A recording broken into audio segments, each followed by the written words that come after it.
like, and subscribe to Constitutionalist Politics Podcast and share episodes. We need your help. Hello, everyone. Things are going so fast and furious right now. In not Trump's first 100 days, Trump's first 10 days, that some things that I would consider doing a regular full show audio also release are happening too quick. So for now, this is going to be a video exclusive. This will probably attach to a regular show, maybe more, because this needs to be covered. But for now, today, I'm looking at my clock, calendar, not my clock. Tuesday, February the 11th, on in the background on my TV as we speak, Trump and Elon at the White House, not quite a press conference, but a press meeting where the press is asking questions is going on as I speak. Well, first and foremost, I want to address one thing that Elon keeps getting pushback on, and it's just so amazing. The left, yeah, some CINOs and rhinos too, but a lot of the CINOs and rhinos are just kind of trying to stay quiet and stay hidden. The left and the leftist and the media are protecting common sense, simple things, concepts of audits, like Elon has said 3 times now in the amount of time that I've been watching and broke away to do this. At the IRS and some other places, there are fields for payment codes and fields of why is this being paid as part of this payment code, like for bottled water or, food and beverages at such and such, right? Okay. Food and beverage service code, whatever. Food and beverage, then the justification, definition, description field for IRS offices.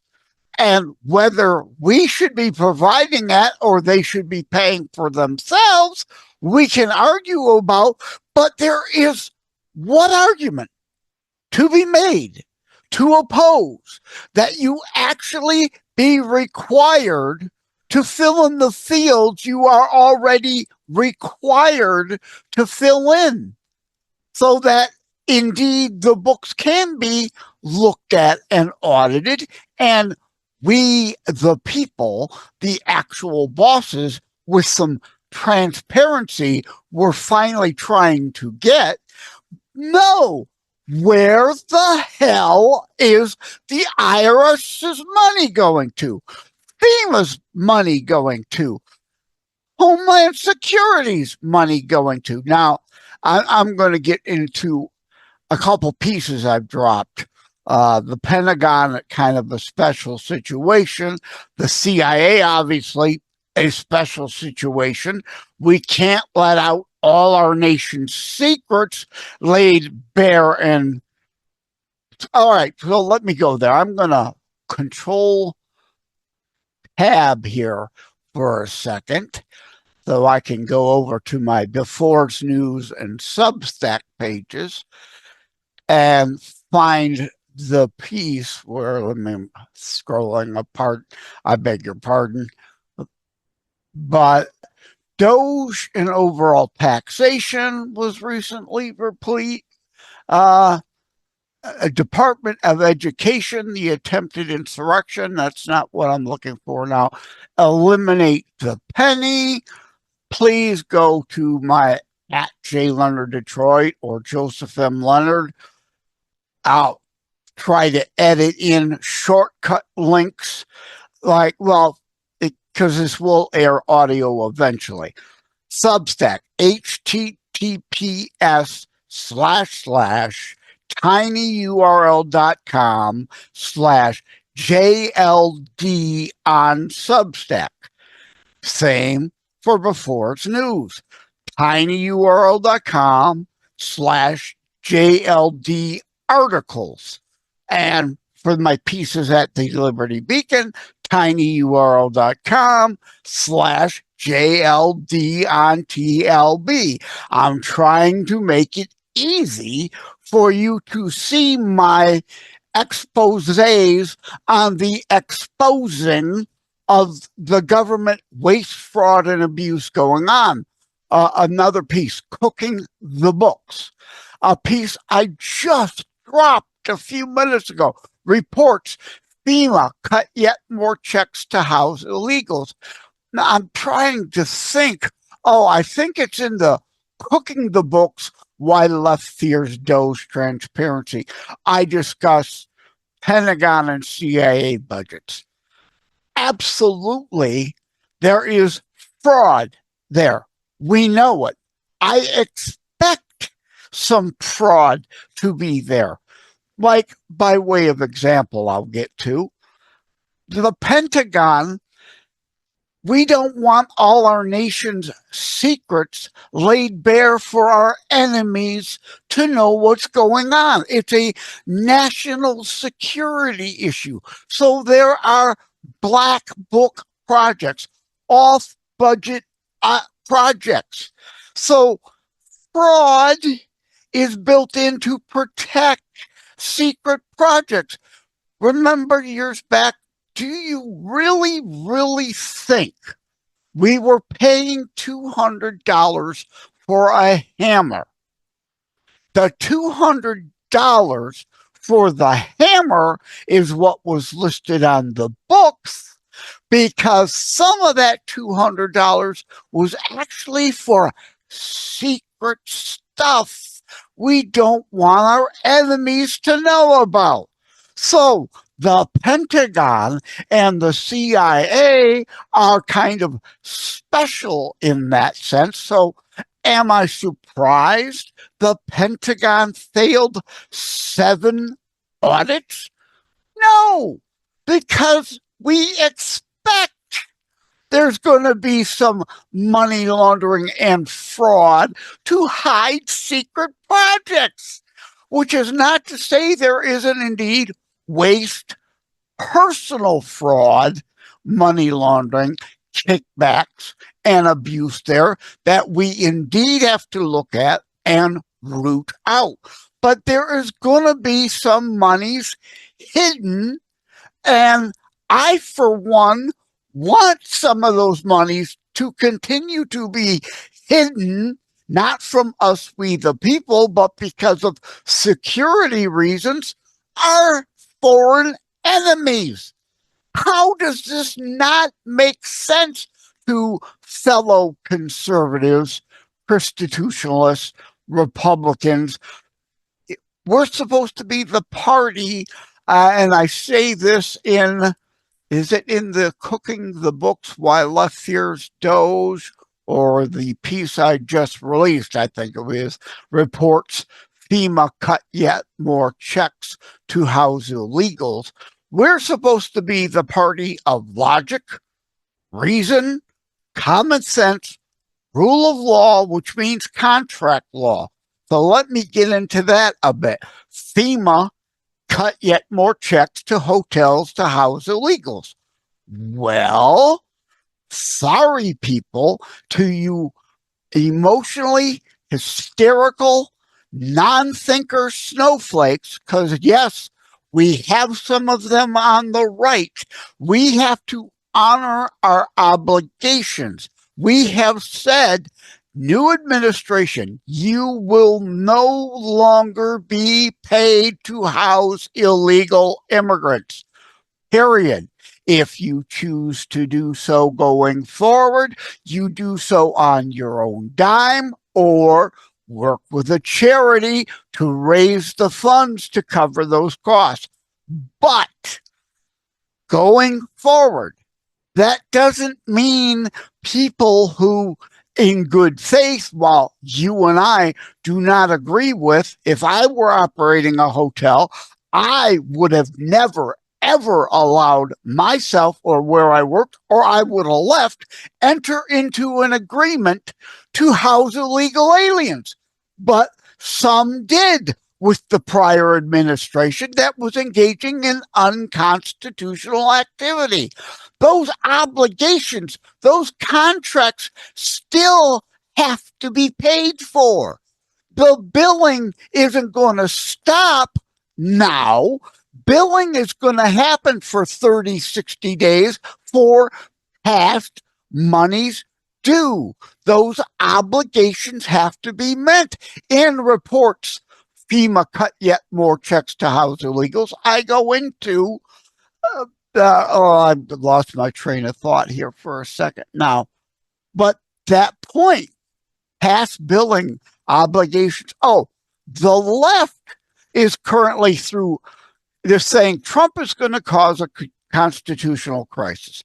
The left already has, by leftist activist judges, not constitutional jurists, acting on leftist activism, accusing Trump, saying Trump cannot pay people to retire early, right? Early retirements or buyouts, right? Except a buyout happens all the time in the private sector. And take this early buyout, although in the private sector, they're not getting 8 months pay. You're lucky if you get 30, 60, 90 days pay and benefits covered for 30, 60, 90 days. Or, yeah, guess what?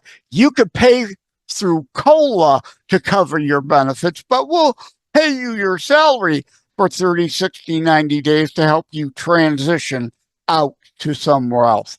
But the government's offering 8 months pay. I think that's ridiculous. 5 at the most. I get we want an incentive to get some of these people to leave voluntarily, and we're going to have to move on next to firing for fraud, waste, and abuse and dereliction of duty. But the left is saying, well, we're not sure they're really going to be paid, so therefore we're going to block the program. This, you want to be as bad as the left now saying, we're not sure he'll live up to the obligation and actually pay them.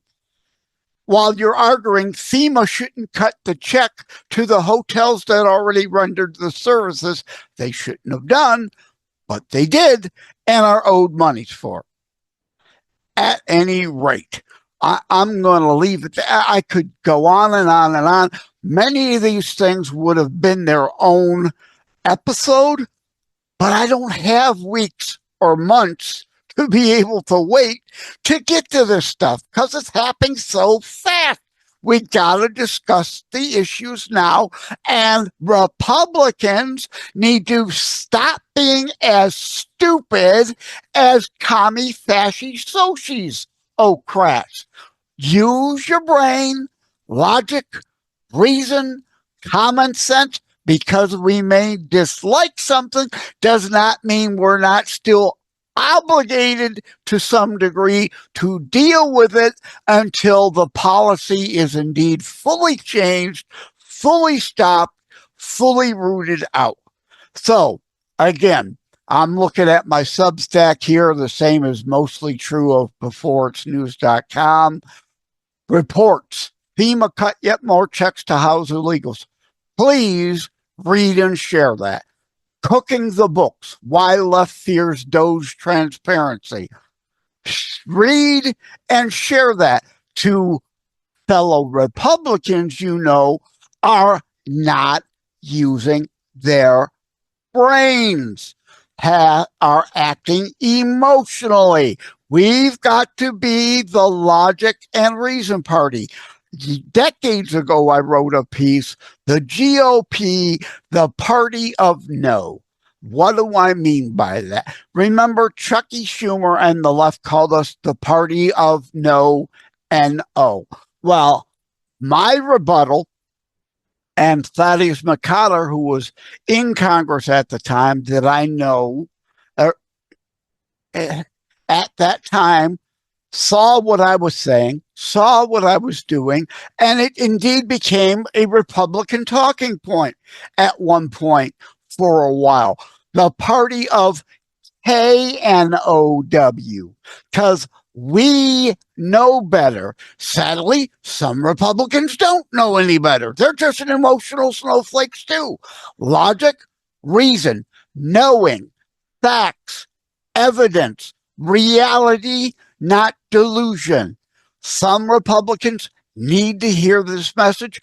Please go to these articles and share them with your email contact list. Please, I beg of you. I hate to have to do that, but this information needs to be shared with some Republicans as well as those independents who keep getting fooled and bamboozled by the left. Another one, thoughts and prayers.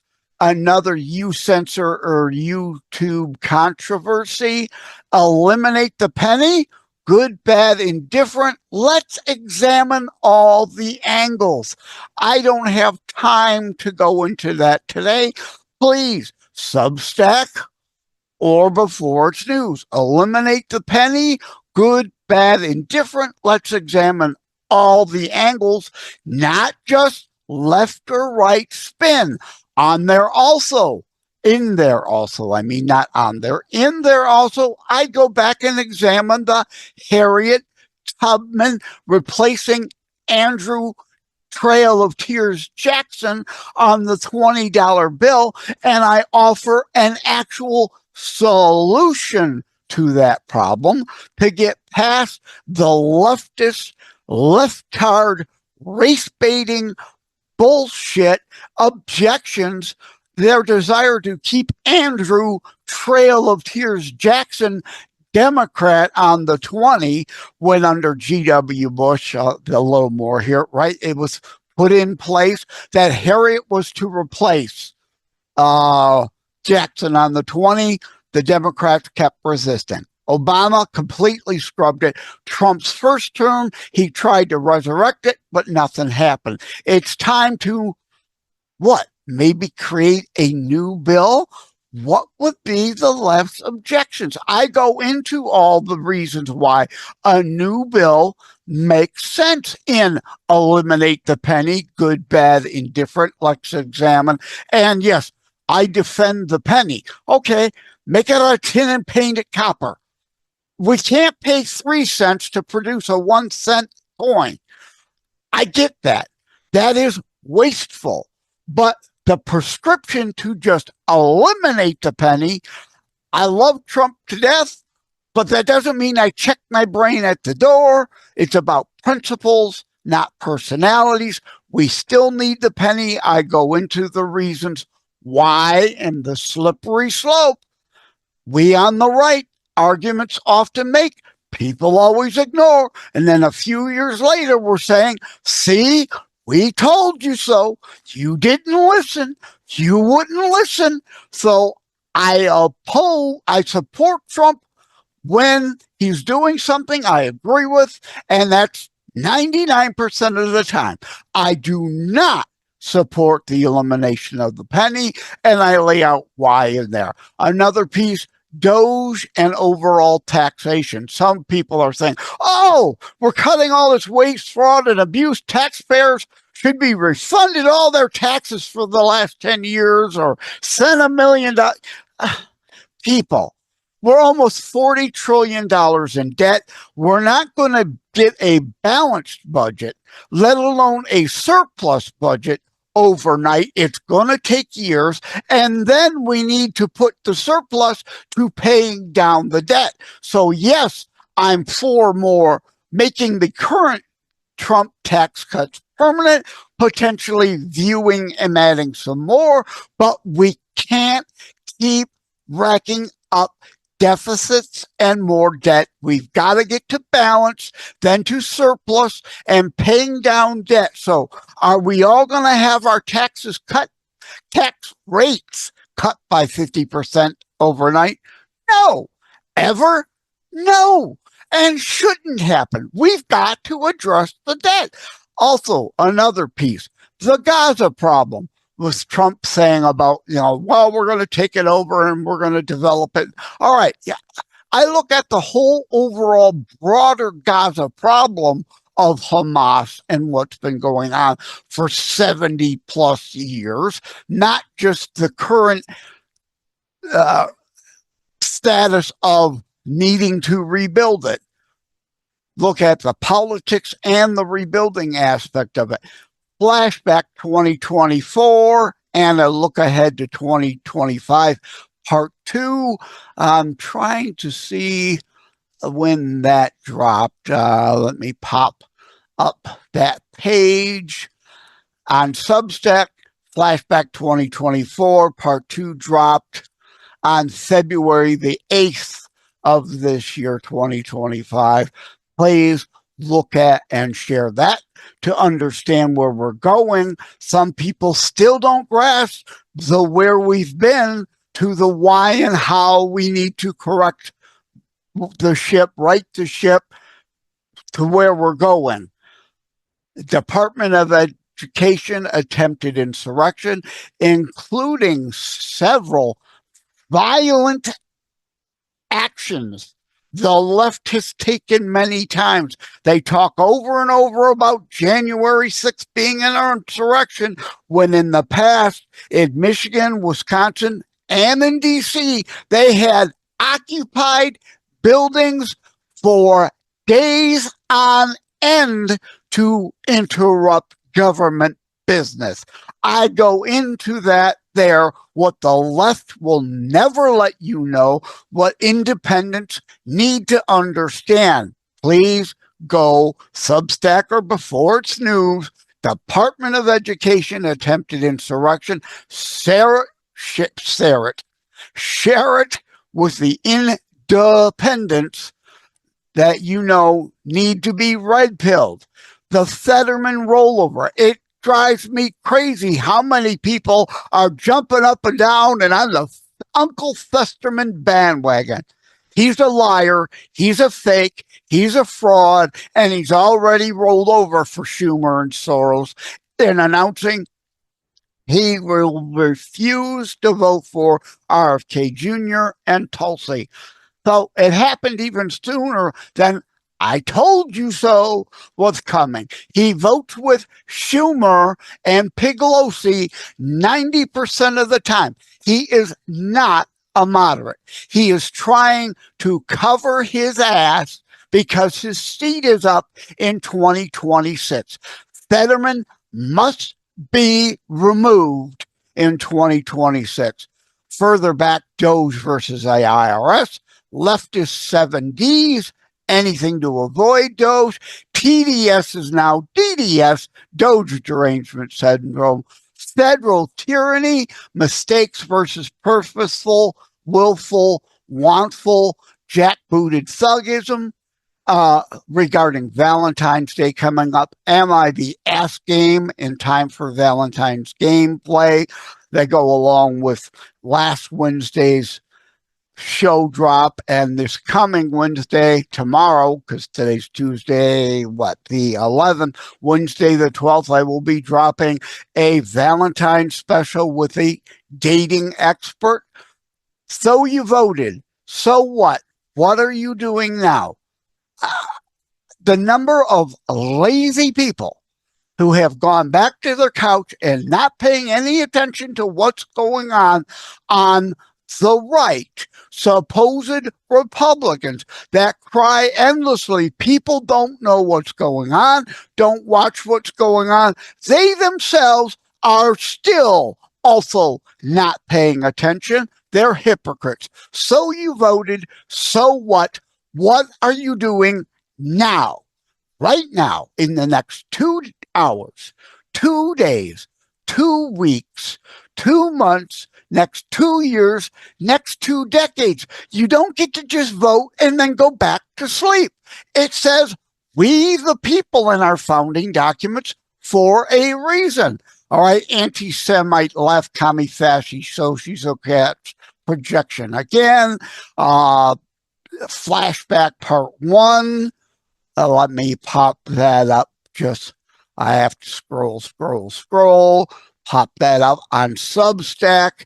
It was released, I think, later than it was at Before It's News, or sooner. I forget which, but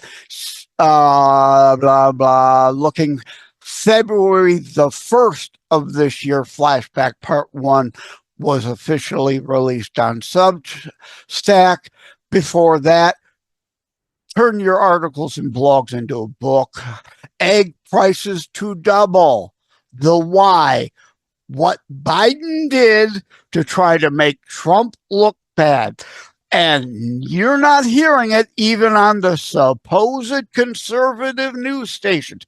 A must read and a must share, both at Substack and Before It's News, eventually probably coming again to the Liberty Beacon.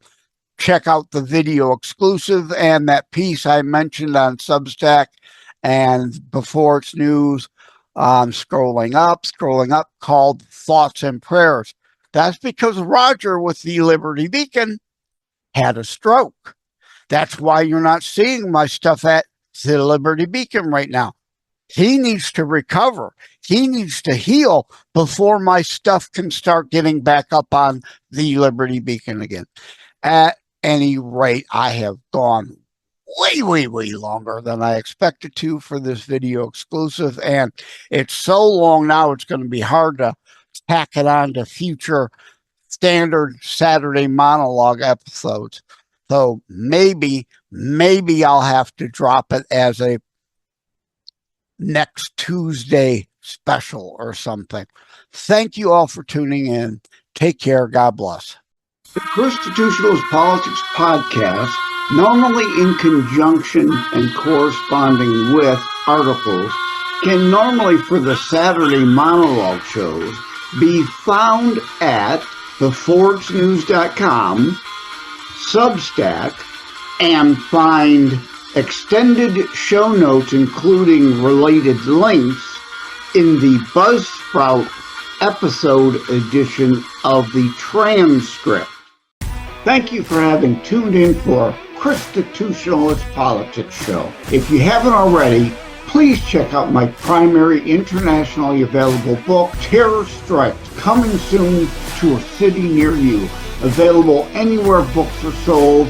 If you have locally run bookstores still near you, they can order it for you. And let me remind, over time, the fancy high production items will come. But for now, for starters, it's just you as a very appreciated listener by me. All substance, no fluff, just straight to key discussion points. A show that looks at a variety of topics, mostly politics, through a Christian U.S. constitutionalist lens. So again, thank you from the bottom of my heart. Take care. God bless. Like and subscribe to Constitutionalist Politics Podcast and share episodes. We need your help.